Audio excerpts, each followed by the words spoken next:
Welcome back to our channel. నేను మీ Kavya. So నిన్న రాత్రంతా కూడా మళ్ళీ బార్డర్లోని ప్రజలకి నిద్రపట్టని పరిస్థితి. సో అసలు ఏం జరుగుతుంది బార్డర్ ఇష్యూస్ తెలుసుకునే కంటే ముందు కూడా అసలు ఆపరేషన్ సింధూర్ సో అందరి మనుషులను టచ్ చేసింది. సో ఆపరేషన్ సింధూర్లో విమెన్ ఆఫీసర్స్ని పెట్టడానికి కారణం ఏమై ఉండొచ్చు అని ఇప్పటికీ చాలామంది ఆలోచిస్తున్నారు కదా. సో అట్లాంటి ఇష్యూస్ ఇంకెన్నో మాట్లాడుకుందాం. ఇప్పుడు జరుగుతున్న పరిస్థితులు పరిణామాలు ఎట్లా ఉండబోతున్నాయి ఫర్దర్.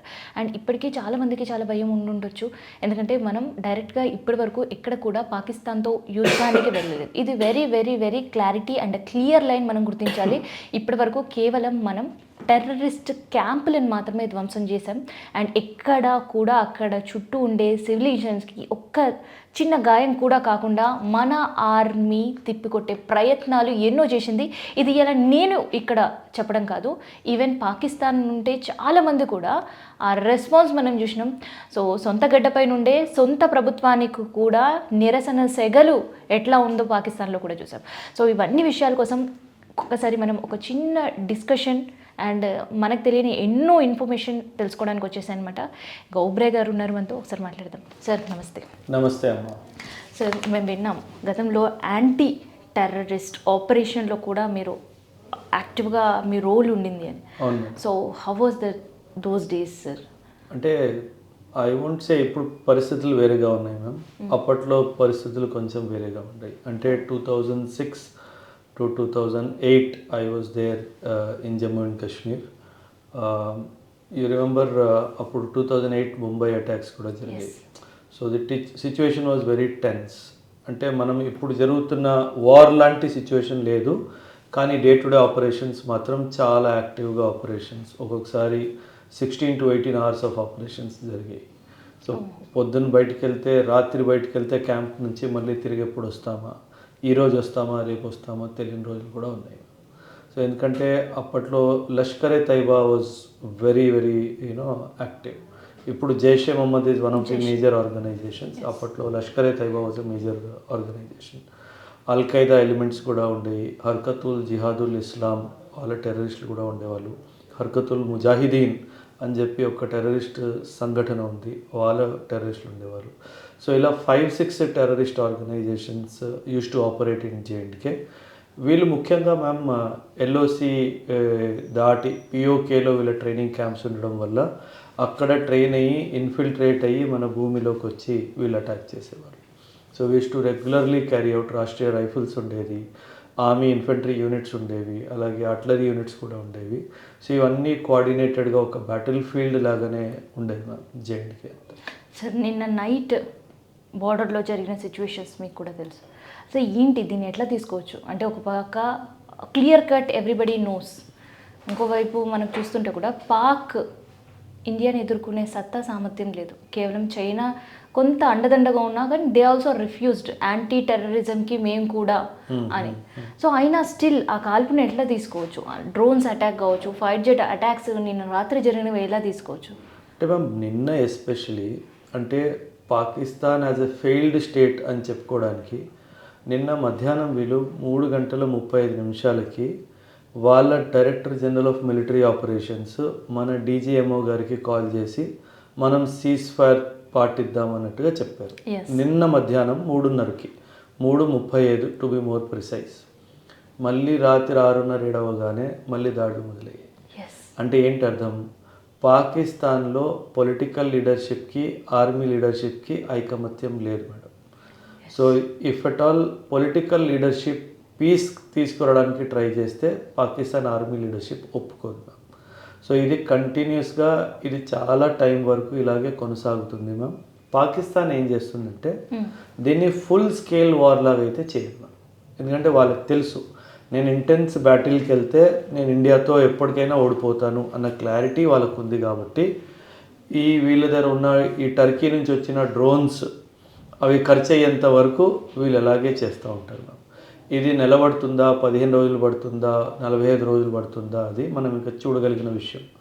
కాకపోతే మ్యామ్ ఎట్టి పరిస్థితిలో పాకిస్తాన్ని నమ్మడానికైతే లేదు. ఇప్పటికీ కాదు మేడం, ఎప్పటికీ పాకిస్తాన్ని నమ్మడానికి లేదు మేడం. అంటే వీళ్ళ దుర్మార్గత్వం అంతా ఇంత కాదు మేడం. వీళ్ళు అంటే as a military officers if I start sharing how bad as a country they are అంటే దానికి ఇంకా ఎగ్జాంపుల్స్ హండ్రెడ్స్లో థౌజండ్స్లో ఉన్నాయి. Oh my God. 2019లో ఎల్ఓసిలో మనము 5 మిలిటెంట్స్ని హతమార్చాము. 5 militants who are trying to infiltrate వాళ్ళని మన ఎల్ఓసి దగ్గర ఇండియన్ ఆర్మీ చంపేసింది. వాళ్ళని చంపేసినప్పటికీ వాళ్ళ డెడ్ బాడీస్ని కూడా వీళ్ళు తీసుకోలేదు మేడం. ఆ ఎల్ఓసి మీద డెడ్ బాడీస్ 5 అలా పడున్నాయి. అంటే రాబందులు ఒక మనిషిని తినడము మేము కల్లారా చూసాము. 2019లో నా బ్యాచ్మేట్స్ ఎవరైతే అక్కడ సర్వీస్లో ఉన్నారో వాళ్ళు చెప్పేవారు వాళ్ళు ఎంత క్రూరులు అంటే they will not take back A dead body also. అంటే డెడ్ బాడీ తీసేసుకుంటే నేనే పంపించాను అని ఎక్కడ ఖాయం అయిపోతుంది, క్లారిటీ వస్తుంది అన్న భయంతో డెడ్ బాడీని కూడా రిసీవ్ చేసుకునేవాళ్ళు. So they can kill for their cause, they can die for their cause. అంటే ఒక ఐడియాలజికల్గా ఒక పిచ్చి మెమరీ, ఇంక దాన్ని మనం ఏం చేయలేం. ఒక టెర్రరిస్ట్ సంఘటన చెందిన ఒక హయ్యర్ టెర్రరిస్ట్, మనం దాన్ని హయ్యర్ టెర్రరిజం అంటాము. అందులో భాగంగా మౌలానా మసూద్ అజర్ సంబంధించిన 10 to 12 ఫ్యామిలీ మెంబర్స్ని మనం చంపినప్పుడు ఆ ఫ్యూనరల్ సెరమనీకి ఆర్మీ అధికారులు వెళ్ళారు. పాకిస్తాన్ అఫీషియల్గా యూనిఫామ్స్లో వెళ్ళారు. పోలీస్ అధికారులు, ఉన్నత పోలీస్ అధికారులు యూనిఫామ్లో వెళ్ళి రెస్పెక్ట్ఫుల్లీ వాళ్ళని బరీ చేశారు. అంటే వాళ్ళు ఈ టెర్రరిస్ట్ని ఫ్రీడమ్ ఫైటర్స్లా భావిస్తున్నారు. అంటే ఒక మెసేజ్ కూడా సమాజానికి ఏమిస్తున్నారంటే మీరు కూడా రేపు ఇలాగెళ్తే మీకు కూడా మేము ఇలా రెస్పెక్ట్ ఇస్తాము అని ఒక మెసేజ్ మేడం. సో వీళ్ళు చాలా క్లియర్గా ఒక ఐడియాలజికల్ బ్యాటిల్ని వీళ్ళు ఫైట్ చేస్తున్నారు. సో ఇది అంతటితో ముగిసేది కాదు madam, it will take time. ఒక అంచనా ప్రకారం పాకిస్తాన్లో ఈరోజు కూడా 30,000కు పైగా టెర్రరిస్టులు ఉన్నారు మేడం. ఈ 30,000 టెర్రరిస్టుని మనము అంతం చేయాలి అంటే కనీసం ఒక 3 నుంచి 5 నుంచి 8 సంవత్సరాలు పట్టే టైం ఉంది. సో ఆపరేషన్ సింధూర్ అయితే ఇక్కడ నిన్న నైట్ సీజ్ ఫైర్ అనే వర్డ్ వినగానే అందరూ కాస్త ఊపిరి పీల్చుకున్నారు. అంటే ఊపిరి కాదు, అంటే ఆపరేషన్ సింధూర్తో ఏదైతే పహల్గామ్కి మనం బదులు చెప్పాము అని చెప్పేసి అనుకుంటారు. Sir terminology of yours, cease fire అంటే ఏంటి ఇన్ జనరల్గా పబ్లిక్ అర్థమయ్యే? సింపుల్ మేడం, ఫైరింగ్ చేస్తున్నప్పుడు ఫైరింగ్ అంటారు. సీజ్ ఫైర్ అంటే స్టాప్ ఫైర్. అంటే నేను డ్రోన్ పంపించడం ఆపేస్తాను, నువ్వు మిజైల్ వేయడం ఆపి అని సీజ్ ఫైర్. సీజ్ అంటే stop firing, let stop firing ఉంది బార్డర్ అని అర్థం. కానీ వాళ్ళని నమ్మడానికి లేదు అస్సలు. నేను ఒక నాగుపావునైనా నమ్ముతానేమో కానీ పాకిస్తాన్ ఆర్మీని కానీ పాకిస్తాన్ సోల్జర్ని నేను నమ్మను. ఎందుకంటే వాళ్ళని నమ్మసఖ్యులు కాదు. They have proved it hundreds of times that they are inhumans, they are ideologically driven, value system లేదు, ప్రొఫెషనలిజం లేదు, హ్యూమనిజం లేదు. ఒకడి ప్రాణాలకి వాల్యూ ఇవ్వడం వాళ్ళకి తెలియదు. వాళ్ళకి ఒకటే తెలుసు, చావాలి, చంపాలి. ఆ పర్పస్ కూడా రాంగ్ అన్న విషయం కూడా అవగాహన వాళ్ళకి. అసలు ఆ పర్పస్ ఎందుకు అనేది కూడా నాకు తెలిసి వాళ్ళకి తెలియదేమో. ఏ రిలీజియన్ కూడా చావండి చంపండి అని చెప్పదు. సో వీళ్ళు ఒక రాంగ్ ఐడియాలజీని ప్రాపగేట్ చేస్తూ వీళ్ళందరినీ బ్రెయిన్ వాష్ చేస్తూ వీళ్ళని టెర్రరిస్ట్లా మారుస్తున్నారు. అది లాంగ్ టర్మ్లో మనకు చిన్నప్పుడు మన పెద్దవాళ్ళు చెప్పేవారు, తన కోపమే తన శత్రువు, తన శాంతమే తనకు రక్ష అని చెప్పి మనకు నేర్పించారు. మనం 39 సంవత్సరాలు ఓర్పు పెట్టి పెట్టి పెట్టి పెట్టి అలిసిపోయి ఆపరేషన్ సింధూర్ చేయడం జరిగింది. మన భారత ప్రధాని గారు చాలా క్లియర్గా ఒక మాట చెప్పారు, పాకిస్తాన్ భూమి మీద చివరాఖరి మిలిటెంట్ ఉన్నంత వరకు ఈ ఆపరేషన్ కొనసాగిస్తుంది. చాలా క్లియర్, అదే వాళ్ళకు భయం మేడం. అండ్ ఇంకో విషయము సార్, ఇక్కడ ఆపరేషన్ సింధూర్ అని విన్న తర్వాత ఒక emotion connectivity and operation Sindoor వెనక ఎవరు ఉన్నారనే నోబడీ నోస్. ఆ తర్వాత రివీల్ అయింది ఓమియా అండ్ సోఫియా అని. సో ఏంటి ఈ ఇద్దరు విమెన్ ఆఫీసర్స్ని పెట్టి సింధూర్ ఆపరేట్ ఎందుకు చేసి ఉంటారు?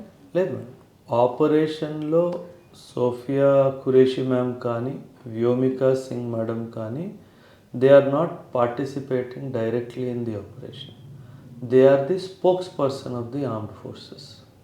వీళ్ళు స్పోక్స్ పర్సన్స్ కాబట్టి they are not participating the army. కాకపోతే మన మహిళలకి జరిగిన అన్యాయానికి ఒక సింబాలిక్ మెసేజ్, నా దేశంలో ఇది నేను ఇచ్చే మహిళలకి గౌరవము, నేను ఇది మహిళలకి ఇచ్చే హోదా అండ్ శక్తి అని నిరూపించడానికి ఈ 2 విమెన్ ఆఫీసర్స్ని Indian army and air force choose చేసుకోవడం జరిగింది. అదేవిధంగా పేరు కూడా మీరు చూస్తే సింధూర్, ఎందుకంటే ఆ 22 ఏప్రిల్ తారీఖు జరిగిన ఆ దుర్మార్గత్వంలో ఎలా అయితే మన భారత మహిళలు తమ నుదుటిని బొట్టునైతే కోల్పోయారో దానికి వ్యతిరేకిస్తూ ఈ ఆపరేషన్ పేరు సింధూర్ అని పెట్టడం జరిగింది. సో ఆపరేషన్ సింధూర్ అక్కడితో ఆగిపోయిందా? లేదండి, ఖచ్చితంగా. అంటే నేను మీ ఛానల్ అనే కాదు, నేను గత 12-14 సంవత్సరాల నుంచి జియో పాలిటిక్స్ స్టడీ చేస్తున్నాను మేడం. నేను ఖచ్చితంగా కొన్ని విషయాలు మీకు చెప్తాను మేడం, మీరు గమనించాల్సినవి. పాకిస్తాన్ ఆర్మీ ఉన్నంత వరకు టెర్రరిజం జరుగుతూనే ఉంటుంది. పాకిస్తాన్లో ఐఎస్ఐ అనే సంఘటన ఉన్నంత వరకు ఈ టెర్రరిజం కొనసాగుతూనే ఉంటుంది. దీనికి ఫుల్ స్టాప్ రాదు. మనం దీంతో ఎలా బతకాలో నేర్చుకోవాలి. దీన్ని మనం పూర్తిగా ఆపడానికి కుదరదు. కాకపోతే 2 విషయాలు మేడం. 2025లో పిఓకే మనకు తిరిగి రావడం ఖాయం. 100% ఇది జరుగుతుంది. జరిగిన తర్వాత నేను మళ్ళీ మీకు ఇంటర్వ్యూ ఇస్తాను. అదేవిధంగా బలూచిస్తాన్ ఇండిపెండెన్స్ కూడా ఖాయం. అది 100% కరెక్ట్. ఈ టైంలోనే బలూచిస్తాన్ ఈ అవకాశాన్ని సద్వినియోగం చేసుకుంటుంది అనుకోవచ్చు. 100% military strategy. When the enemy is busy elsewhere attack him. Simple. అది బహుశా మనమే గ్రీన్ ఫ్లాగ్ చూపించామేమో, ఏమో ఎవరికి తెలుసు.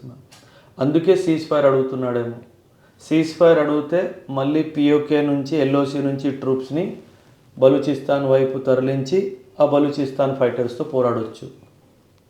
ప్రస్తుతానికి బలూచిస్తాన్ని కాపాడుకోవాలి వాళ్ళ ఉద్దేశం అయి ఉండొచ్చు. So these are all military secrets. So we cannot say. బలూచిస్తానే కాదు మేడం, మీరు నార్త్ వెస్ట్లో చూసుకుంటే ఖైబర్ పఖ్తూన్ఖ్వా అని చెప్పి ఒక రీజన్ ఉంది, ప్రావిన్స్ ఉంది వీళ్ళకు.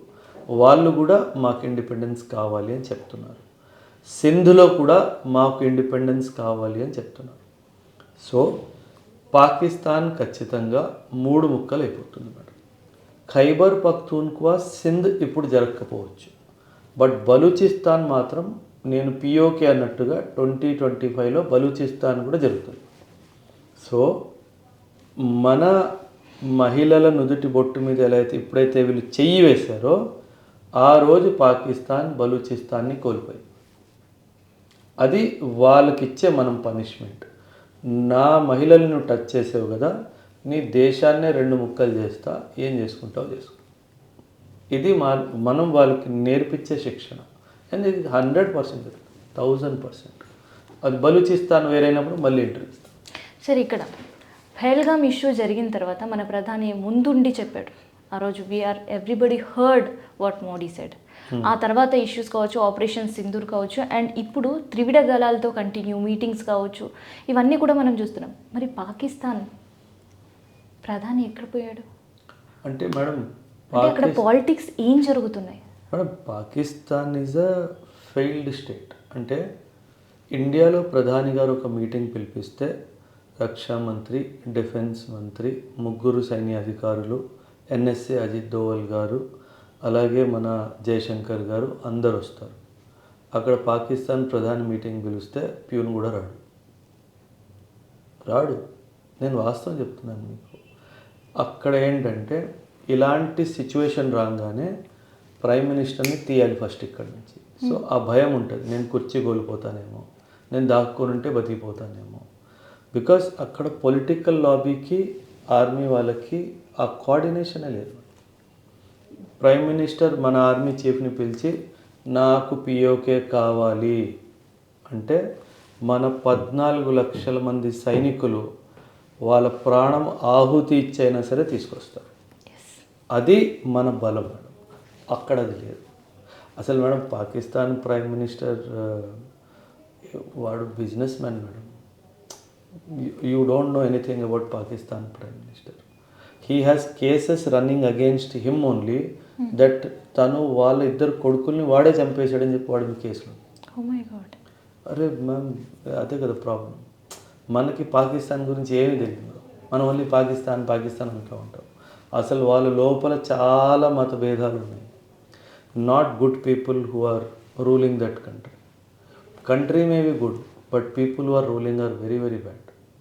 పాకిస్తాన్ ఆర్మీ అసలు ప్రొఫెషనల్ ఆర్మీయే కాదు madam. They are into petrol pump business, they are doing real estate business, they have commercial complexes. ఇవన్నీ పక్కన పెట్టండి. They are manufacturing diapers. ఏంది మేడం అసలు మన ఆర్మీ ఏంటి, వాళ్ళ ఆర్మీ ఏంటి, వాళ్ళకి మనకి పోలికలు ఏంటి మేడం? అసలు పోలికలే లేదు. అసలు మనం పోల్చే పరిస్థితుల్లో కూడా పాకిస్తాన్ లేదు. పరిస్థితి కాదు, పోలిస్తే మన ఆర్మీని మనం అవమానించినట్టు. అసలు పోల్చడానికి వీలే లేదు మేడం. వాళ్ళని పాకిస్తాన్ స్ట్రీట్ ఫైటర్స్ అనొచ్చు, పాకిస్తాన్ ఆర్మీ అనడానికి వీలు. They are only street fighters అంతే. వాళ్ళు దానికి మించి ఎందుకు పనికిరా. ఇప్పుడు మనం జనరల్లీ రోడ్కి వెళ్తున్నాం ఎవరన్నా అంటే మనం కూడా కొట్టడానికి ట్రై చేస్తాం. ఎదురుగా పెద్దోడు వస్తే మనం పారిపోతాం. ఇండియన్ ఆర్మీ ఏ రోజైతే లోపలికి వెళ్తుందో పాకిస్తాన్ లోపలికి 70% పాకిస్తాన్ ఆర్మీ పారిపోతుంది. ఇది మొదటిసారి జరగదు, ఇది గతంలో కూడా జరిగింది, ఇది మళ్ళీ జరుగుతుంది. మనం పిఓకేని మహా అయితే 10 రోజులు వచ్చేస్తుంది. మనకి పొలిటికల్ విల్ రావాలి. మోదీ గారు పిలిచి ఆర్మీ, ఎయిర్ ఫోర్స్, నేవీకి నాకు నా పిఓకే కావాలి అని ఒక్కసారి చెప్తే చాలు, ఆ పిఓకే మనకు వచ్చేస్తుంది. ఇది నిజం అండ్ జరుగుతుంది. ఆ మైండ్ సెట్ వచ్చేసింది. ఇంకా పిఓకే తీసుకోవాలి అన్న ఒక ఆలోచన తిరిగి వచ్చేసింది. కాబట్టి ఒక చైనా ఫ్యాక్టర్ ఉంది, చిన్న చైనా ఫ్యాక్టర్ ఉంది అక్కడ. ఎందుకంటే పాకిస్తాన్ విధులు ఏం చేశారంటే 1960s పిఓకేలో షాక్స్గమ్ వ్యాలీ అని ఒక ప్లేస్ ఉంది. షాక్స్గమ్ వ్యాలీ మన సియాచిన్ గ్లేషియర్కి కొంచెం పై భాగంలో ఉంటుంది. అది చైనాకి ఇవ్వడం జరిగింది. సో ఇప్పుడు మనం పిఓకే మీద దాడి చేస్తే చైనా మీద కూడా దాడి చేసినట్టు అవుతుందా?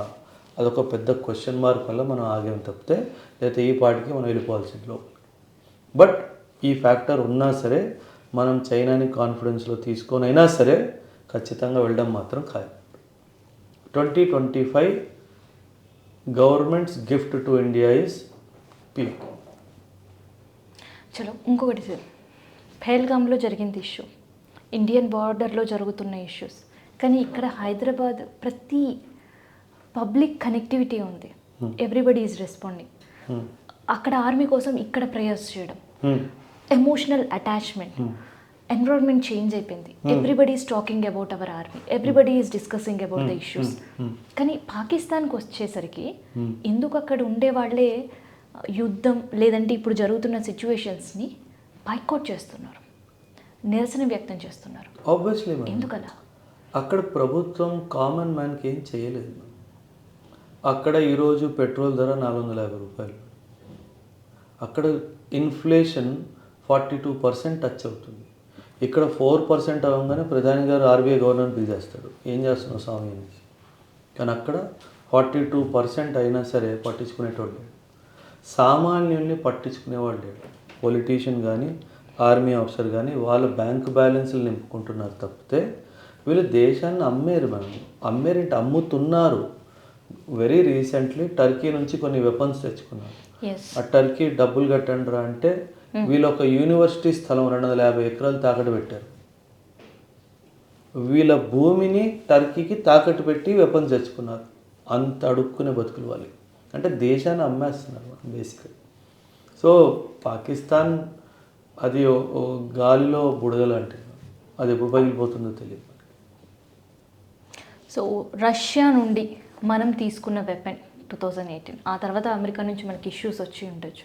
సో ఆ వెపన్ ఇప్పుడు చాలా సక్సెస్ఫుల్గా మనం ఉపయోగించగలిగాం. సో ఆ స్పెషాలిటీ ఏంటి సార్?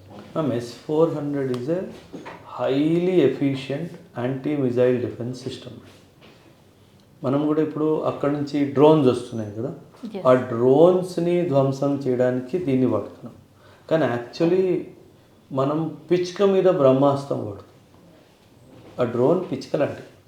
ఇజ్రాయెల్ వాళ్ళు they are training birds to attack drones. వాళ్ళు బర్డ్స్ని ట్రైన్ చేస్తున్నారు. డ్రోన్స్, ఒకవేళ డ్రోన్ వస్తే ఆ డ్రోన్ని బర్డ్ వెళ్ళి తన కాలుతో కొట్టి కింద పడేస్తుంది. They are training birds. మనం మిజైల్ వాడుతున్నాం, అవసరం లేదు. కాకపోతే ఆ సీరియస్నెస్ చూస్తూ మనం ఇలా మిజైల్స్ వాడడం జరుగుతుంది. But highly efficient. పాకిస్తానీ భూమి నుంచి ఏ మిజైల్ టేకాఫ్ అయినా ఇది దాన్ని ఇంటర్సెప్ట్ చేసి అదే దారిలో ఒక మిజైల్ పంపించి దాన్ని గాల్లోనే ధ్వంసం చేస్తుంది. ఇది S-400 విశేషం అండ్ హైలీ ఎఫెక్టివ్. కొన్ని missile defence systems 60-70% efficiency. Israel missile defence systems 80-90% efficiency. S-400 has proved 100% efficiency. That is the power of S-400. Israel దగ్గర ఐరన్ డోమ్ అని ఉంది. ఐరన్ డోము చాలా మిజైల్స్ని మిస్ చేసింది. దానివల్ల ఇజ్రాయెల్ మీద గాజా నుంచి హమాస్ వాళ్ళు అటాక్ చేశారు. చాలా మిజైల్స్ వచ్చి ఇజ్రాయెల్లో పడ్డాయి. ఈ 7వ తారీఖు నుంచి ఎప్పుడైతే యుద్ధం స్టార్ట్ అయిందో ఆ రోజు నుంచి ఈ రోజు వరకు పాకిస్తాన్ ట్రై చేసిన ఏ పెద్ద మిజైల్ కానీ ఒక్క UAV కూడా భారత భూమిని టచ్ చేయలేకపోయింది. That is the beauty of our equipment that we have with us S-400. ఇంకా ఇజ్రాయెల్వి UAVs కూడా మనం వాడుతున్నాం. హెరాప్ UAV అని ఉంది. One of the best unmanned aerial vehicle అది. And it is actually munition అంటాం దాన్ని. అదేం చేస్తుందంటే ఈ గ్రౌండ్లో ఇక్కడ ఒక 100 మంది ఉన్నారు అనుకున్నాం. వాళ్ళు UAVని చూడగానే లోపలికి వెళ్ళి దాక్కున్నారు అనుకున్నాం. అది అక్కడే ఉంటుంది, అలాగే తిరుగుతూ ఉంటుంది. వాళ్ళు బయట రాగానే బ్లాస్ట్ చేస్తుంది. బ్లాస్ట్ ఎలా చేస్తుంది? తను వెళ్ళి కింద వాళ్ళ మీద పడిపోతుంది. So it is called as kamikaze drones అంటారు. అంటే తన్ని తాను డిస్ట్రాయ్ చేసి వాళ్ళని చంపేస్తుంది. So Harop UAVs of Israel we are using highly efficient. ఒక్కడు బతకడు. ఒక్కడంటే ఒక్కడు కూడా బతకడు. కానీ నేనేమంటానంటే మ్యామ్, ఇప్పుడు సీజ్ ఫైర్ అయినా మనం ఇంకొకసారి సీజ్ ఫైర్ని యాక్సెప్ట్ చేయొద్దు. నిన్న చేసిన మోసానికి దానికి ఒక లెసన్లా తీసుకొని యాక్సెప్ట్ చేయొద్దు. అండ్ మనం ఈ ఆపరేషన్ సింధూర్ని ఇలాగే కంటిన్యూ కొనసాగించాలి. Over a period of time Pakistan మోకాల మీద వచ్చి మన ముందు నిలిచి ఉంటుంది. ఇది గతంలో జరిగింది, ఇది ఫ్యూచర్లో కూడా జరుగుతుంది. సో మనం మాత్రము ఒక దృఢ నిశ్చయంతో నేను నా భూమి మీద టెర్రరిజంని ఎండ్ చేయాలి అనే ఉద్దేశంతో ఆపరేషన్ సింధూర్ని కొనసాగించాలి. ఎంత ఇంటర్నేషనల్ ప్రెషర్ వచ్చినా పట్టించుకోవద్దు. సో మనం డిప్లొమసీని వాడుతూ దాన్ని పక్కన నెట్టుతూ పాకిస్తాన్ మీద దాడి కంటిన్యూ చేస్తూనే ఉండాలి. సో ఐక్యరాజ్య సమితి ఆల్రెడీ అప్పు ఇవ్వద్దు పాకిస్తాన్ కని ఎన్నో లేఖలు రాసింది భారత్. అయినా కూడా అప్పు ఇవ్వడం, దీన్ని ఎట్లా చూడవచ్చు అసలు? అంటే ఇది టెర్రరిజం ఎంకరేజ్ చేస్తున్న పాకిస్తాన్కి ఆర్థిక సహాయం చేయడం ఎంతవరకు కరెక్ట్ అనిపిస్తుంది మీకు? Correct madam. మీరు అమెరికాని గుడ్ కంట్రీలా చూడడం మానేయండి ప్లీజ్. అంటే నాకు అమెరికాతో పర్సనల్ రైవలరీ ఏం లేదు. I'm a student of history and international relations. నేను దాని ఆధారంగానే చెప్తున్నాను. వీళ్ళు డబ్బుల కోసం యుద్ధాలు చేయిస్తారు. వీళ్ళు డబ్బుల కోసం ఎవరినైనా చంపేస్తారు. డబ్బుల కోసం రాక్షసుడిని తయారు చేస్తారు. డబ్బుల కోసం ఆ రాక్షసుడిని చంపేస్తారు. ఇది అమెరికా రియల్ ఫేస్. స్ట్రాటజీ అనొద్దు, దాని రియల్ ఫేస్. IMF ఒక $1 బిలియన్ పాకిస్తాన్కి ఇచ్చింది. ఈ డబ్బు పాకిస్తాన్ ఏం చేస్తుంది మేడం? అమెరికాకి ఇచ్చి నాకు ఆయుధాలు ఇరా అంటుంది. సో టెక్నికల్గా ఏమైంది? IMF అమెరికాకి డబ్బులు ఇచ్చింది, పాకిస్తాన్కి కాదు. ఇది మనం అర్థం చేసుకోవాలి. వీళ్ళు మహా దుర్మార్గులు. సో వీళ్ళని మీరు అమెరికా వాడు మధ్యస్థ వచ్చి సీజ్ ఫైర్ చేయించాడు, ఇవన్నీ బుకాయింపులు. జనాల్ని మోసం చేయడానికి, వాళ్ళ మైండ్ని డైవర్ట్ చేయడానికి ఒక ఆడే పన్నారు. సో వీళ్ళు real face of America is very bad, very bad. So cease fire కంటే ముందు మాక్ డ్రిల్స్ హైదరాబాద్ అండ్ విజయవాడ కేంద్రంగా ఎన్నో జరిగాయి. సో ఇట్ అవేర్స్, ఇట్ అలర్ట్ అనుకోవచ్చు పబ్లిక్లో. అవును. సో సీజ్ ఫైర్ అయిన తర్వాత మళ్ళీ ఒక రిలాక్సేషన్ మోడ్ వెళ్ళిపోయారు. Is this a relaxation time ఖచ్చితంగా అలర్ట్గా ఉండాల్సిన టైం? 100% అందరూ ఖచ్చితంగానే ఉండాలి. సీజ్ ఫైర్ ఎలాగో క్యాన్సిల్ అయిపోయింది. నౌ వీళ్ళు జేఎండ్కే, పంజాబ్, హర్యానా, రాజస్థాన్, గుజరాత్ ఈ 5 ప్లేసెస్లో దాడి చేస్తున్నారు. రేపు బెంగళూరు మీద కానీ, ఢిల్లీ మీద కానీ, ముంబై మీద కానీ, హైదరాబాద్ మీద కానీ, విశాఖపట్నం మీద కానీ బాంబు వేయరు అని గ్యారంటీ ఏంటి? సో మనకు సెంట్రల్ గవర్నమెంట్ హోమ్ మినిస్ట్రీ నుంచి వచ్చిన ఏదైతే సివిల్ డిఫెన్స్ డ్రిల్ ఉందో దాని ద్వారా వచ్చిన హెచ్చరికలు ఏవైతే ఉన్నాయో వాటిని ఖచ్చితంగా పాటించాలి. ఎయిర్ సైరన్ మోగితే అందరూ వాళ్ళ ఇళ్ళలోకి వెళ్ళిపోవాలి. ఎవరు రోడ్ల మీద ఉండడానికి వీల్లేదు. బాల్కనీస్లో నిల్చొని వీడియోలు తీయడాలు, ఫోటోలు తీయడాలు చేయకూడదు. అదేవిధంగా బ్లాక్అవుట్ జరిగితే ఖచ్చితంగా బ్లాక్అవుట్ని పాటించాలి. మన ఇంట్లో ఇన్వర్టర్ ఉంది, బ్లాక్అవుట్ అయితే మనకు సంబంధం లేదని కాదు, ఖచ్చితంగా ఇన్వర్టర్ని కూడా ఆపేయాలి. అది మీ సేఫ్టీ కోసం. ఎందుకంటే ఒక ఎనిమి విమానం పైనుంచి వచ్చింది, లైట్ కనిపించింది అంటే దాన్నే టార్గెట్గా భావించి దాని మీద అటాక్ చేస్తుంది. సో మనము అన్ని ఇళ్లలో లైట్లు ఆపేస్తే వాళ్ళు కన్ఫ్యూజ్ అవుతారు, ఏంటి ఇంకా పట్టణం రాలేదా అని చెప్పి వాళ్ళు ముందుకు వెళ్ళిపోయే ఛాన్స్ ఉంది. సో అది మన బాధ్యత, మన సేఫ్టీ కోసం కాబట్టి ఖచ్చితంగా బ్లాక్అవుట్ అరేంజ్మెంట్స్ని పాటించాలి. సార్ ఇప్పటికీ ఆ బ్లాక్అవుట్ అనే టర్మినాలజీ చాలామందికి తెలియదు. బ్లాక్అవుట్ అంటే మేడం చిమ్మ చీకటి అంటాం కదా మనము, ఏది కనిపించకుండా. ఇప్పుడు మనం రాత్రి రోడ్డు మీద వెళ్తే రోడ్డు మీద ఉన్న స్ట్రీట్ లైట్ వల్ల మనం చూడగలుగుతాం.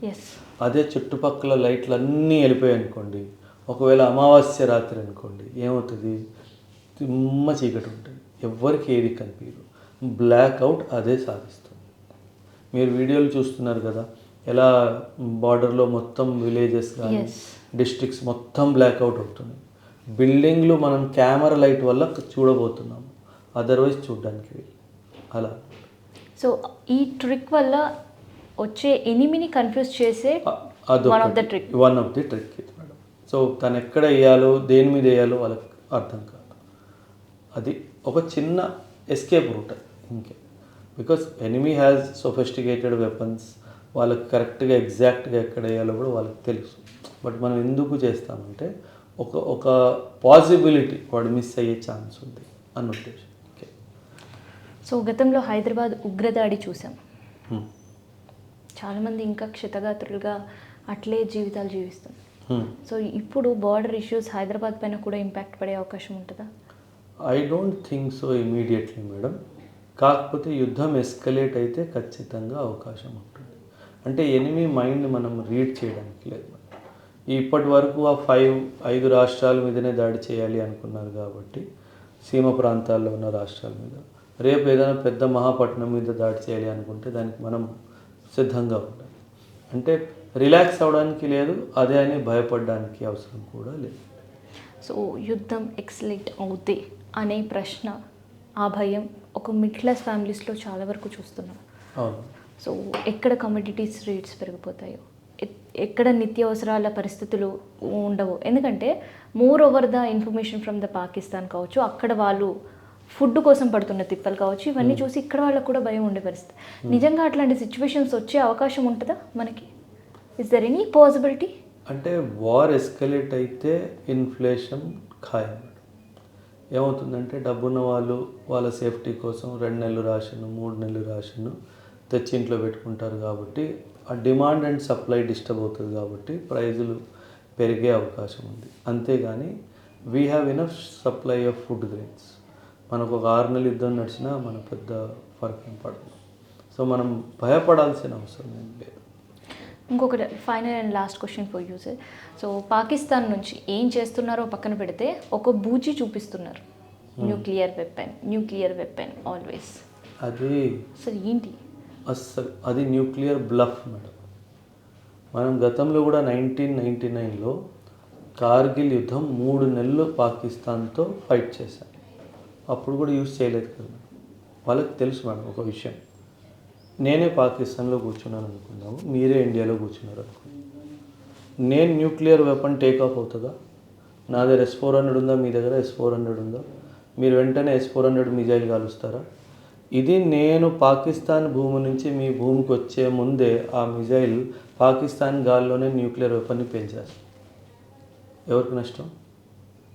పాకిస్తాన్కే నష్టం కదా. సో ఒకవేళ పాకిస్తాన్ అంతగానే తెగించి న్యూక్లియర్ వెపన్ ఫైర్ చేసింది అంటే ఆ రోజు పాకిస్తాన్ చివరాఖరు రోజు. ఆ రోజు తర్వాత పాకిస్తాన్ వరల్డ్ మ్యాప్లో కనిపించదు. ఇంకో విషయం చెప్తాను మేడం, మీ ప్రేక్షకులందరికీ చాలా ఇంపార్టెంట్. న్యూక్లియర్ వెపన్ ఎలా ఉంటుందంటే మేడం, న్యూక్లియర్ పేలోడ్ ప్రొజెక్టైల్, దాన్ని తీసుకెళ్లే ప్రొజెక్టైల్ న్యూక్లియర్ పేలోడ్ వేరే వేరేగా పెడతారు. అది ఎప్పుడు ఒక ప్లేస్లో పెట్టరు, ఎందుకంటే యాక్సిడెంటల్ ఏమైనా అయ్యే అవకాశం ఉంటుంది కాబట్టి. IAEA అని ఒక సంస్థ ఉంది, దాని ఇచ్చిన సేఫ్ గార్డ్స్ పరంగా ఇవి వేరే వేరేగానే పెట్టాలి. మన స్పై ఏజెన్సీస్ పాకిస్తాన్ ఎవరైతే న్యూక్లియర్ మెటీరియల్ ప్రొజెక్టైల్ ఎక్కడ పెట్టిందో దాని మీద మన నిఘా ఉంది. దీనిని ఏ రోజైతే కలుపుతారో దీనిని మేటింగ్ అంటారు. ఏ రోజైతే మేటింగ్ జరుగుతుందో వాళ్ళు మన మీద న్యూక్లియర్ వెపన్ వాడబోతున్నారు అనే సంకేతం. మన ఇంటెలిజెన్స్ ఏజెన్సీస్ దీన్ని కన్ఫర్మ్ చేయగానే పాకిస్తాన్ ఫైర్ చేసే ముందు India will fire nuclear weapon అని పాకిస్తాన్. సో మనం పావులో కూడా భయపడాల్సిన అవసరం లేదు. ఒకవేళ ఒక న్యూక్లియర్ బాంబ్ వచ్చి ఇండియా మీద పడింది అనుకుందాం, పర్వాలేదు, రావచ్చు, జరగవచ్చు. ఇండియా ఎంత విశాలమైందంటే we can take the first shock. ఆ తర్వాత పాకిస్తాన్కి జరిగేది పాకిస్తాన్ వరల్డ్ మ్యాప్ నుంచి ఇరేజ్ అయిపోతుంది. అటల్ బిహారీ వాజ్పేయి గారు 1999లో చెప్పారు, నా మీద నువ్వు ఒక బాంబు వేస్తే తట్టుకునే శక్తి నాకుంది, ఆ తర్వాత you will have to face the consequences, we will go for complete destruction of Pakistan. వచ్చే 700 సంవత్సరాలు పాకిస్తాన్ భూభాగం మీద ఒక గడ్డి మొలక కూడా రాదు. పాకిస్తాన్కి ఈ మాట తెలుసు. అందుకే మీరు గమనిస్తే కనుక పాకిస్తాన్ మిలిటరీ ఏ ఆఫీసర్ నేను న్యూక్లియర్ వెపన్ వాడతాను అని అనట్లేదు. Railway minister, agriculture minister, information broadcasting minister ఈ వెధవలే అవుతున్నారు తప్పితే పాకిస్తాన్ యూనిఫామ్ వేసుకున్నవాడు ఎప్పటి వరకు ఈ రోజు వరకు ఎవడో ఒక స్టేట్మెంట్ ఇవ్వలేదు. వాళ్ళకి తెలుసు న్యూక్లియర్ వెపన్ వాడితే వాళ్ళకేం జరుగుతుంది, మనకేం జరుగుతుంది అన్న క్లారిటీ వాళ్ళకు ఉంది కాబట్టి. అది సార్, ఈ క్వశ్చన్ నేను కంప్లీట్గా ఒక ఎక్స్ ఆర్మీగా కావచ్చు, అక్కడ మీరు విధులు నిర్వహించిన వ్యక్తిగా కావచ్చు మిమ్మల్ని అడుగుతున్నాను. ఇట్లాంటి డిస్టర్బెన్స్ ఉన్నప్పుడు ఎలా ఉంటుంది అంటే ఇక్కడ you take it has a complete, అంటే ఒక ఫ్యామిలీలో ఒక నాన్నో లేదంటే ఒక పెద్దవాళ్ళు ఎవరైనా గ్రాండ్ పేరెంట్స్ ఉంటే ఫ్యామిలీ రెస్పాన్సిబిలిటీ మొత్తం నాదే అని ఎట్లా ఫీల్ అవుతారో, so each and every army person అట్లాగే ఫీల్ అవుతారు. 100% madam. In fact a soldier lives for a war. సోల్జర్కి వార్ అంటే తను ఇప్పుడు దాకా యుద్ధ నీతులు నేర్చుకున్నది, ట్రైనింగ్ తీసుకున్నది, డిసిప్లిన్ తీసుకున్నది, దాన్ని డిస్ప్లే చేయడానికి ఒక అవకాశం. So the soldier will be ready to fight always. And దేశ సేవ చేయడానికి అవకాశం వచ్చింది అంటే he's the most happiest person. We don't love war, but if a situation arises we will go for it 100%. I was అమ్మతో మాట్లాడుతూ 7వ తారీఖున, బికాజ్ నేను 2015లో బయటకు వచ్చేసాను. అమ్మతో మాట్లాడుతూ ఉండాల్సిందమ్మ వచ్చేసాను అని నేను బాధపడ్డాను. So I missed being there. అమ్మయ్య నేను వచ్చేసాను కాదు, నేను అక్కడ ఉండాల్సింది అని ఒక ఆలోచన. రోజు యూనిట్కి కాల్ చేయడం, ఎలా ఉన్నారు, ఎలా జరుగుతుంది, అందరి క్షేమమేనా అంటే అది ఉద్యోగం కాదు. అంటే వాళ్ళు నా ఫ్యామిలీ కన్నా నాకు ఎక్కువ వాళ్ళు. సో నేను వదిలేసి 10 సంవత్సరాలు అయినా సరే నేను ఈరోజు కూడా వాళ్ళు ప్రతిరోజు కాల్ చేసి అందరు బాగానే ఉన్నారా, ఎవరికేం కాలేదు కదా అడుగుతున్నాను అంటే నాకు ఇంకా నా హృదయం ఇంకెక్కడో అక్కడే ఉండిపోయింది అని అర్థం. So that is the bonding. నేను అదే చెప్తాను, the bonding of uniform is deeper than blood. Blood ఆ బాండింగ్ తేలేదు, ఏ బాండింగ్ అయితే యూనిఫామ్ తీసుకురాదు. So that is why army they fight like a family. అంటే ఆ spirit, Gorkha, Sikh battalion, Punjabi battalion, Dogra battalion, జాక్రఫ్ battalion, they die for their battalion, they fight for their battalion and they are ready to die for their battalion. అది so families ఎట్లా ఉంటాయి sir వారికి వెళ్ళినప్పుడు? Family day 1 నుంచి family is also getting trained. వీడు ఈరోజు పొద్దున వస్తాడు, సాయంత్రం వస్తాడో రాదో తెలీదు, ఎల్లుండి వస్తాడేమో, రేపు వస్తాడేమో. Over a period of time army wives అంటాం మేము, army wives and army children, they become independent, they learn to be independent.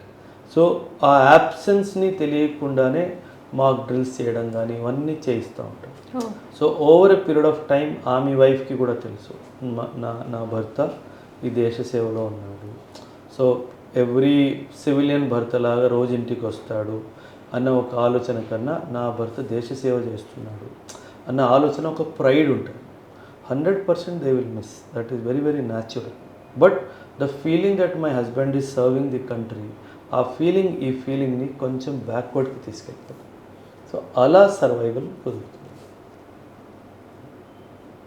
So మీరు వెళ్ళినప్పుడు మీ మదర్తో మాట్లాడినా అన్నారు, సో ఎట్లా ఉండే సార్ మీ పర్సనల్ అంటే నేను కూడా యూనిట్లో ఆర్మీలో ఉన్నప్పుడు ఒక అకేజన్ అమ్మ నాతో ఉన్నారు పంజాబ్లో బటిండా. లాస్ట్ నేను వచ్చేసి 6 నెలల ముందు అవకాశం దొరికితే అమ్మని తీసుకెళ్ళాను, just show her army life ఎలా ఉంటుంది. అంటే పొద్దున్న లేస్తే ఫైరింగ్ అంటాను, పొద్దున్న రాత్రి అయితే బాంబులు అంటాను. అమ్మ అంటుంది, ఏంట్రా నువ్వు పొద్దున్న లేస్తే వెపన్స్ గురించి మాట్లాడుతున్నావు, సాయంత్రం అయితే ట్రైనింగ్ అంటావు, పొద్దున్న ట్రైనింగ్ అంటావు, ఇదేనారా అంటే ఇదేనమ్మా, అంటే లైఫే అంత. సో అందుకే నేను చెప్తాను, soldier is either preparing for war or fighting war. 3 పని లేదు, 2 పనులు మాత్రం, 2 పర్పస్లు, prepare for war, fight war. అక్కడ 3వ పర్పస్ లేదు. మీరు స్టార్టింగ్లో క్వశ్చన్ అడిగారు, దేశమంతా సైనికులు వెనకాల నిల్చొని వాళ్ళని ప్రోత్సహిస్తుంది. ఇక్కడ నాదొక చిన్న ఒక డిఫరెన్స్ ఆఫ్ థాట్ ఉంది. ఏమన్నా జరిగితేనే సైనికుడికి గౌరవం కాదు, సైనికుడికి ఎప్పటికీ గౌరవం ఇవ్వాలి, 100% ఇవ్వాలి. చాలా అకేజన్స్లో మనం కొన్ని వీడియోస్ చూస్తూ ఉంటాం, పోలీస్ వాళ్ళు ఆర్మీ వాళ్ళని మిస్బిహేవ్ చేస్తారు. అది చేయకూడదు. He is doing the supreme sacrifice for our country, అది చేయకూడదు. బహుశా తప్పైనా సరే ఆర్మీ వాడితే తప్పు అనుకోండి, ప్రేమతో చెప్తే వింటాడు. ఎందుకంటే if he is angry, maybe there is so much of stress in his mind, because family దూరంగా ఉంటాడు, ఎక్కడో పెరిగాడు పుట్టాడు, ఎక్కడో సర్వీస్ చేస్తున్నాడు, maybe some stress is there. So police వాళ్ళు కనీసం సాయంత్రం ఇంటికైనా వస్తున్నారు. సో ఒకవేళ ఎటువంటి సిచ్యువేషన్స్ ఎప్పుడైనా ఎదురైతే పోలీస్ వాళ్ళు అర్థం చేసుకొని give them as cold shoulder, అంటే వాళ్ళ మీద బలం ప్రయోగించడం కానీ వాళ్ళ సత్తా చూపించడం కానీ చేయకుండా ఉంటే బాగుంటుంది. So we need to respect hour army every day every time, not only when the war is going on అని చెప్పడం అనేది నా ఉద్దేశం. Thank you sir. Thank you very much. So ఇది ఆర్మీ ఫేస్ చేస్తున్న ఇష్యూస్ కావచ్చు, తర్వాత అక్కడ వాళ్ళ ఫ్యామిలీస్ అటాచ్మెంట్స్ కావచ్చు, అండ్ ముఖ్యంగా ఎలా జరగబోతుంది, అసలు న్యూక్లియర్ వెపన్ ఏంటి అని చాలామందికి డౌట్స్ ఉండుంటాయి. సో ఇంటర్వ్యూతో అందరికీ క్లియర్ అయ్యే నేను అనుకుంటున్నాను.